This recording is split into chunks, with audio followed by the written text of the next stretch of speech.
Some books are scary because they're shocking. Some books are scary because they're telling the truth. This book does both.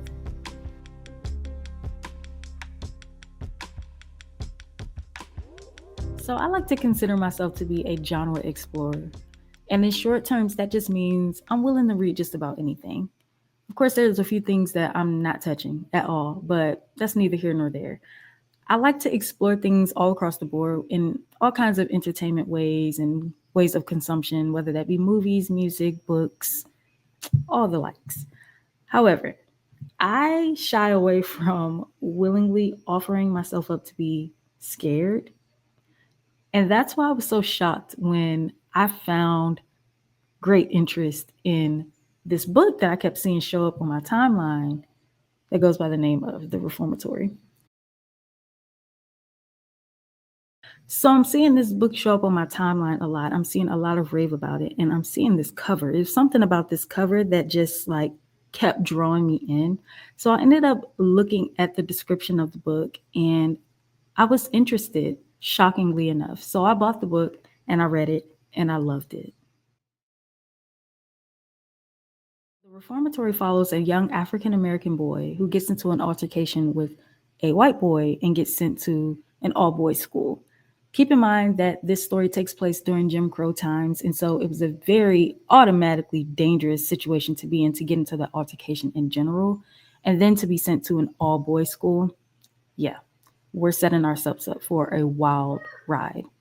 During his stay at the school, he witnesses horrors. I mean, there's no other way to put it. He witnesses horrors and he finds himself in the company of haints. Haints are ghosts. And so he's finding himself taking company up with the ghosts of the school and they're helping him through this very scary experience. Now look, I done told y'all, I don't like ghosts. I don't like demons. I don't like ghouls and goblins and spirits and stuff. I could live without all of that stuff being sprinkled into my entertainment. However, the way Tananarive Due wrote the ghosts into this story was just masterfully done. I love that she did not sensationalize the ghosts. They weren't meant to scare the reader, but to guide us. And they guided the main character as well in their very specific ways. And I thought that that was just so thoughtful of her. So people like me could really appreciate and enjoy a good horror book. The ghosts were not scary per se to me because of the way that they provided context to the story being told. But don't get me wrong. Although she wrote the ghosts in nicely masterful ways and they weren't being sensationalized, and all, this book was terrifying. I'm not exaggerating. I was scared. By the time I finished this book, when I closed this book, my hands were shaking. When I typed my review, my hands were shaking. I was genuinely terrified reading this book to the point where it felt like I was watching a film. And it made me realize that, yeah, I may be afraid of horror movies, but sometimes your imagination is scarier than what they can put on the screen. And sometimes reality is scarier than fiction because this book was fiction, but it's based on things that if you know, you know. There were times I had to close the book and just put it down because it was too vivid. The descriptions were too vivid. I thought I was smelling things. I thought I felt things around me. Like I was genuinely creeped out at certain moments.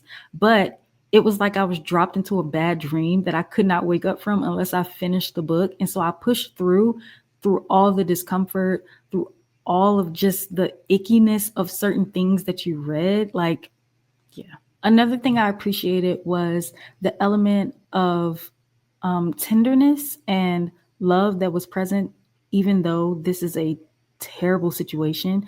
Um, if you know, humans are going to be humans, like we're going to find a way to be there for each other. We're going to find a way to find some type of camaraderie. It could be the end of the world, and we're still going to find a way to help one another. And I love that about people. I know that we see the worst in each other, but the best of each other comes out when it really matters. Some of my emotional outbursts in this book, well, most of my emotional outbursts while I was reading this book was just due to me being angry. I was mad. I was enraged. I just felt so disgusted and so disappointed that people could treat other people that way just because they see them as differently. It broke my heart in many moments. And those were some of the other moments where I had to just put the book down and just breathe and even cry. Now, when purchasing this book, of course, I knew it was out of my comfort zone, but I'm so glad that I gave it a chance because it gave me some insight into my reading habits. Number one, I love historical fiction. Primarily, African American historical fiction is my number one genre of reading. And I picked up on a pattern while I was reading this book. That pattern was when historical fiction is paired with another genre, I automatically enjoy it. So if historical fiction is paired with romance, as I have read a few books that are like that, I automatically love it. And so I think I underestimated the power of these two genres, horror and historical fiction being paired together. It was groundbreaking for me. This book made me remember that sometimes reading is not for comfort. Sometimes you need to be disturbed, uncomfortable, unaware. Your eyes need to be opened and you just need to sit in it and just let someone else's story shine. Let someone else's story touch you the way that it impacted them. Even if you're not into historical fiction, if you're not into horror, if you don't know what you're into yet, it is a read that can resonate with anyone who gives it a chance. It's not a light read. I cannot say that it's a light read. It's not light at all, but it's worth it. Some books are scary because they're shocking. Some books are scary because they're telling the truth. This book does both. I thoroughly enjoyed The Reformatory and I gave it my diamond rating, which is equivalent to a 5-star rating. I rated this book so high for all of the reasons that I said before, but mainly because it got a scaredy cat like me to be interested in horror. So much so that I've already read another book by Tananarive Due, and I do plan to talk about this book on the channel. So I will see you soon.